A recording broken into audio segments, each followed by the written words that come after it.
UP की सियासत में इन दिनों बीजेपी को उसके अपने ही आंख दिखाने से नहीं कतरा रहे हैं। यह सहयोगी अपने बयानों और सवालों से विपक्ष को बैठे बिठाए मुद्दा भी दे रहे हैं और योगी सरकार अपनों के चलते आरक्षण को लेकर घिरती ही जा रही है।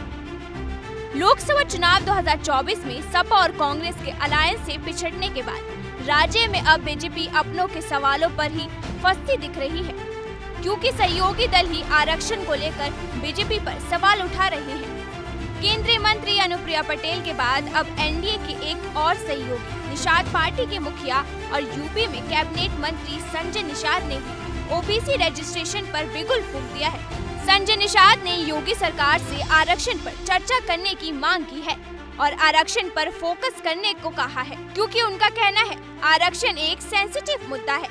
जिसने भी आरक्षण को टैकल नहीं किया उसका नुकसान हुआ। कहीं न कहीं संजय निषाद ने बीजेपी को सचेत किया है। तो आरक्षण एक विसंगति दूर करना सरकार की प्राथमिकता होनी चाहिए, जो संविधान में मिला हुआ हक है।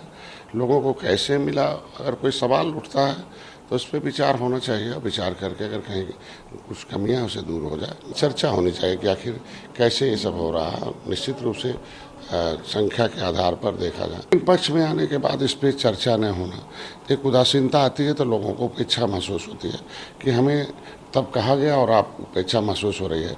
तो ऐसे में भी निषाद जिस जोश खरोश के साथ पहले 2019-2022 में वोट दिया, 2024 में उदासीन रहा नहीं। कुछ लोगों ने इस आरक्षण के मुद्दे पर नहीं, चर्चा होनी चाहिए और चर्चा होकर सही पहल होना चाहिए और जो कुछ उसमें 19-20 से करके इस मुद्दे को हल कर देना। इस तरह से अपने ही प्रदेश में आरक्षण को लेकर योगी सरकार पर चढ़ते जा रहे हैं, जिस पर योगी सरकार आगे क्या रुख लेती है ये देखने वाली बात होगी, क्योंकि इसी लोकसभा चुनाव में सपा पीटीए स्ट्रेटेजी के साथ चली थी और प्रदेश की ज्यादा से ज्यादा सीटें लेने में कामयाब रही।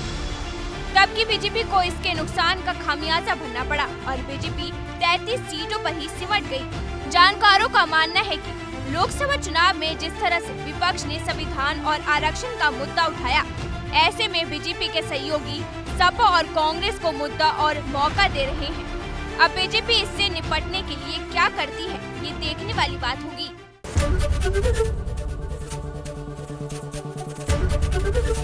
एबीपी गंगा, खबर आपकी, जुबान आपकी।